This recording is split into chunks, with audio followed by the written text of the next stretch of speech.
Oh, Star Ocean Blue Sphere, how I loved you when I first started playing you on that re-released version of phones when I still lived in Japan. I never completed it, so after years of nagging each time I laid eyes on the original Game Boy Color version, I set myself to remedy that. Having only been officially released in Japan, the original came out on June 28, 2001. The publisher, Enix, and the developers Trice and Tricrescendo face a similar problem as Konami Computer Entertainment Japan and Neverland did with Metal Gear Ghost Babel and Lufia Ruins Chaser, which would later be renamed Lufia: The Legend Returns upon release. What was the problem, you may ask? Well, they had to make a game for the Game Boy Color when the previous game in the series was made for the PS1, or had to piece together a game that was already in development for the PS1 and strip it down to be playable on the GBC. Either way, the developers had to roll up their sleeves and become a bit more creative in how they solved their issues. The design of Blue Sphere, from the sprites and their fluid movements to the downright puzzling at times dungeons to the varied locales you'll visit throughout the game and their pretty backgrounds, well, most of the game, is simply incredible, especially when you keep in mind what system this game was made for. That said, the battle system is by far the least appealing aspect of the game, so let's delve into that. Given how Star Ocean and the Tales of series births are linked by the sharing of some creators, Gotanda Yoshiharu, Norimoto Masaki, Asanuma Joe, it was peculiar to see Blue Sphere's battle system be more like the older Tales of games. You have 3 characters during battle, and each action, like combos and spells, halts the other activities of the fight. Now, I can appreciate the smoothness of the sprites in battle.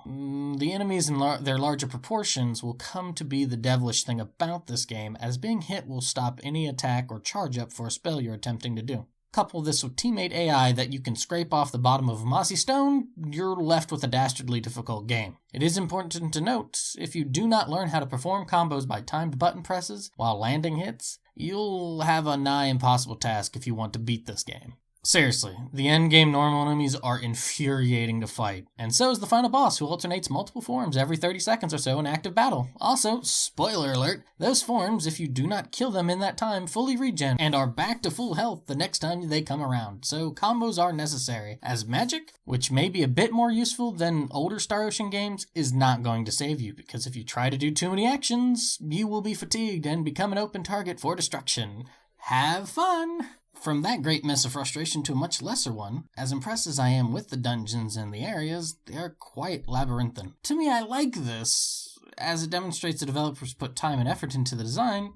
However, some of them are confusing with little to no clues to navigate. Think a bigger Lost Woods from Ocarina of Time, but without the crutch of an audio clue. I can also only wonder how much of a Herculean task it must have been playing this on a Game Boy Color, as I played this on the GameCube's Game Boy Advance player and still had difficulty navigating some of the less detailed dungeons, like Griva's Forest. Couple that with other dungeons that would house mazes that make Daedalus envious, and you're left with more challenges besides the battles.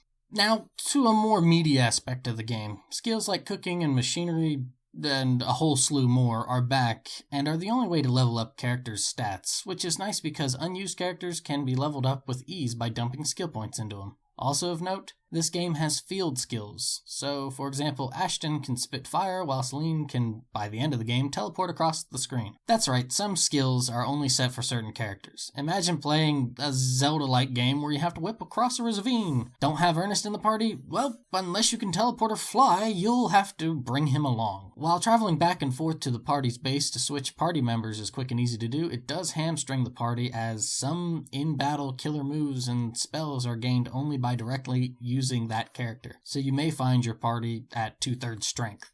Now, something nice about the game is that the characters from Star Ocean 2 show up. Most of them are available from the get-go, and that has all to do with the story. Opera and Ernest have gone exploring ancient ruins across the galaxy, but they have crash-landed and sent an SOS to Precious, who gathers everyone but Reyna and Claude, who are busy completing orders for the Pan-Galactic Federation. They'll join much later, don't worry. Thus, the story starts as a search for old friends before it slowly comes about uncovering the secrets of the world they've all crash-landed on. Some story elements, particularly the latter portions, share similarities to Rudra no Hiho, but the flow is a bit back-heavy, though not terrible. Speaking of not terrible, can we take a moment and appreciate Sakuraba Motoya and his work? Not solely on this game, but in general. He has made so much music, it's bonkers. Does some of it sound the same? Yes. You make as much music as he has over the decades and see if it doesn't sound like you're plagiarizing yourself. It happens. As for Blue Sphere's soundtrack, I enjoyed it and it didn't bore me when I had to do some late game grinding. My 3 favorite tracks are Hand to Hand,